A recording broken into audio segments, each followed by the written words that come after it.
Let's talk about the latest political whispers circulating in Beijing's inner circles. The buzz is about Xi's being furious at two of his top officials. The reasons for his anger? Their failures in external affairs involving the United States, Japan, and Taiwan after Trump was sworn in. Why political whispers matter. Now, let's talk about the most talked about whisper among Beijing's political insiders is that Xi Jinping is livid.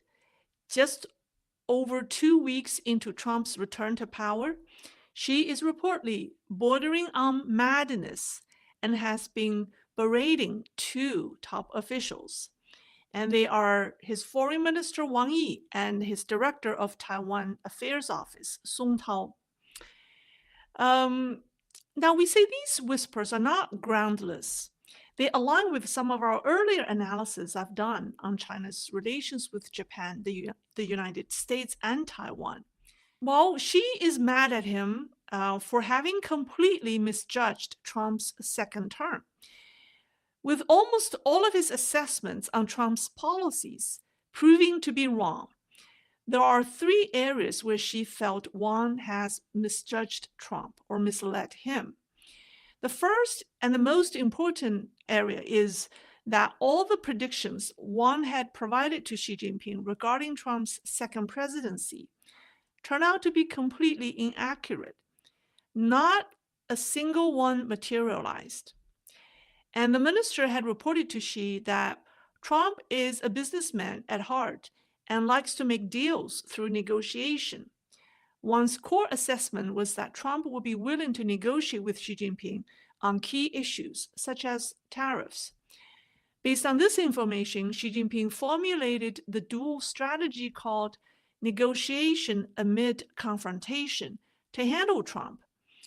Beijing has been sending mixed signals, sometimes conciliatory and sometimes confrontational, as we've seen. However, just over 2 weeks after Trump assumed office, it became clear to Xi Jinping that Trump has no intention to negotiate with him, not right now.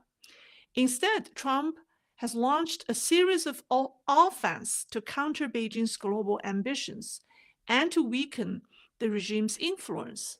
Xi Jinping has felt the pain in the following areas. This is all spelled out as part of the whispers.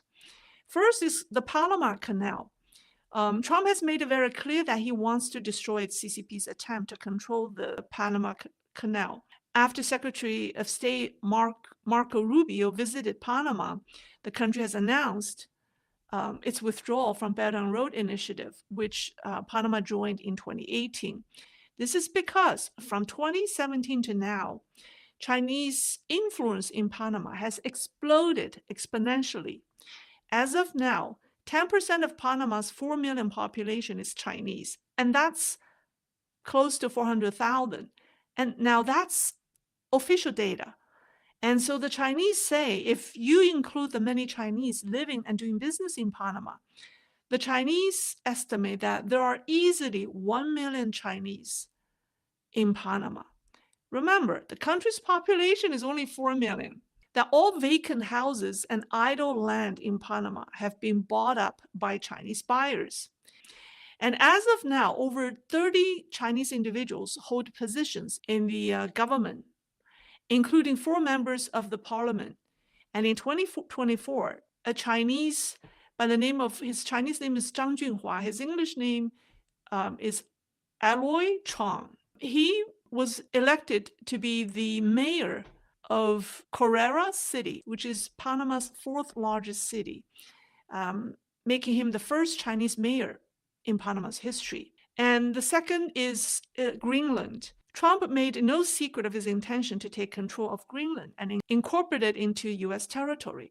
The Arctic is one of the shortest and the least defensible routes for launching nuclear missiles at the United States. China showed interest in Greenland as early as the 2000s and started its expansion in Greenland in 2012 and has been active there since 2013. That's the year when Xi Jinping became the CCP leader. All of the so-called scientific research stations or centers that China built in Greenland are, in fact, entirely controlled by the Chinese military. This is confirmed by the Beijing insiders who disclosed the whispers. Trump's determination to control Greenland is not a whim, nor an act of territorial expansion. It's a direct move to counter the CCP's Arctic military strategy, and his actions certainly took Xi Jinping by surprise. And the third surprise is the Middle East. Under Trump's immense pressure, Iran, which is a major ally of the CCP, was forced to back down significantly. Iran now shows clear signs of seeking reconciliation with the United States and distancing itself from Beijing. This is another loss for Beijing. And the fourth is trade war. After taking office, Trump immediately imposed tariffs on 3 countries, Mexico, Canada, and China. As a result, Mexico and Canada quickly compromised, leading to delays in the tariffs. However, China did not receive any concessions. So in short, Trump's series of moves during the first 2 weeks of his administration directly aimed at CCP's influence or ambition and left not much room for negotiation. Xi Jinping is furious because his think tank and foreign minister have completely misled him. And this is the first reason of Xi Jinping's fury. What's the second reason? Well, the second reason is that Wang Yi misled Xi Jinping into believing that Japan's Prime Minister Shigeru Ishiba would attend the Asian Winter Games in China. The 9th Asian Winter Games was held in Harbin, Heilongjiang, from February 7th to the 14th. While Xi Jinping was delivering the opening remarks on February the 7th, guess where Japan's Prime Minister was? Prime Minister Ishiba was at the White House meeting President Trump face to face. This was a big disappointment to Xi. So Xi Jinping considers Japan an important player in his overall geopolitical game plan. Xi sees Wang's misjudgment on the Japanese PM a major diplomatic failure. So that's the second one. What's the third reason why Xi Jinping is mad at Wang? Well, the third reason is that Wang Yi made Xi Jinping lose face in another geopolitical game. And this one is the Ukraine-Russia peace talk. According to this rumor or whisper not long ago, based on Wang Yi's advice, Xi Jinping made a key decision to prioritize a particular foreign policy objective. What objective was it? Well, Xi Jinping wants to play a role in Trump's peace negotiation between Russia and Ukraine. He wants to host a trilateral summit with the United States and Russia to mediate an end to the Russia-Ukraine war. This is what he wants.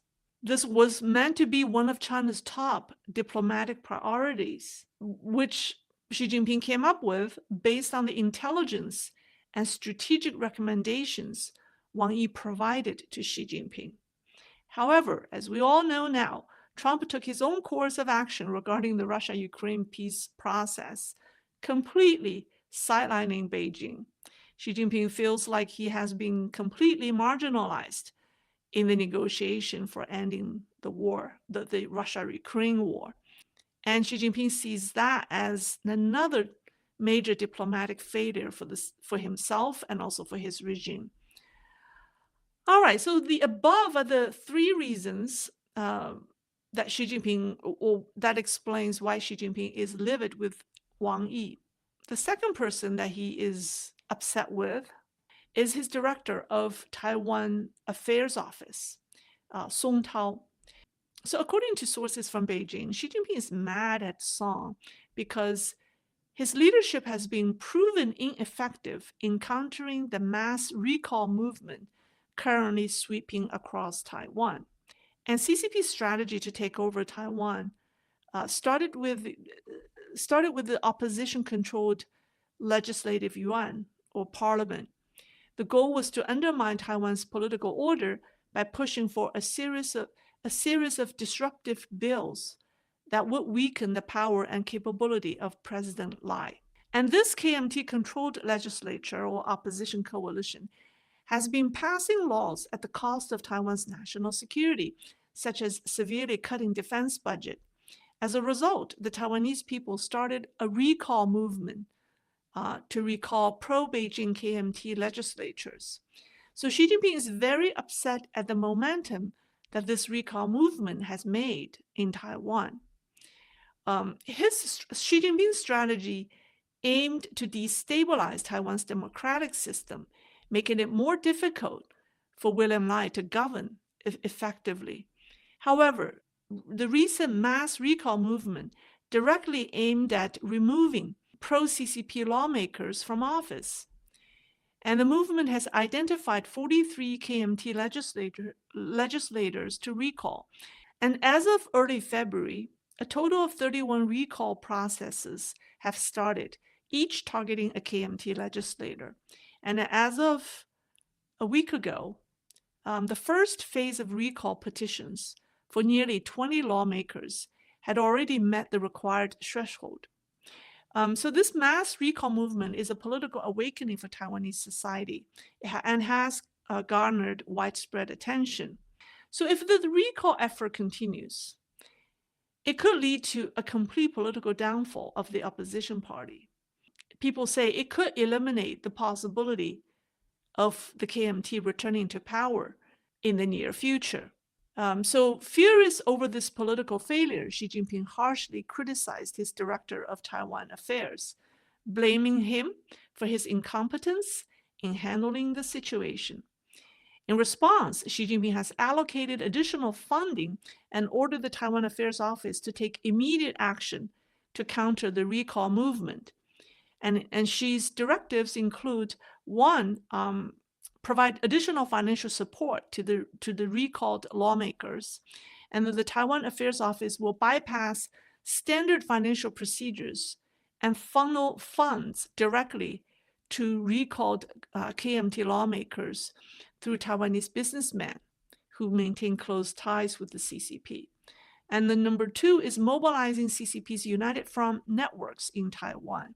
So they're activating its long-established influence networks in Taiwan to suppress the recall movement. And this network, or networks, I should say, include pro-CCP political groups, media outlets, and grassroots organizations. They are ordered to all work together to push back against the recall efforts. So this strategy represents Xi Jinping's last attempt to salvage CCP's political influence in Taiwan and prevent the KMT from suffering an irreversible defeat.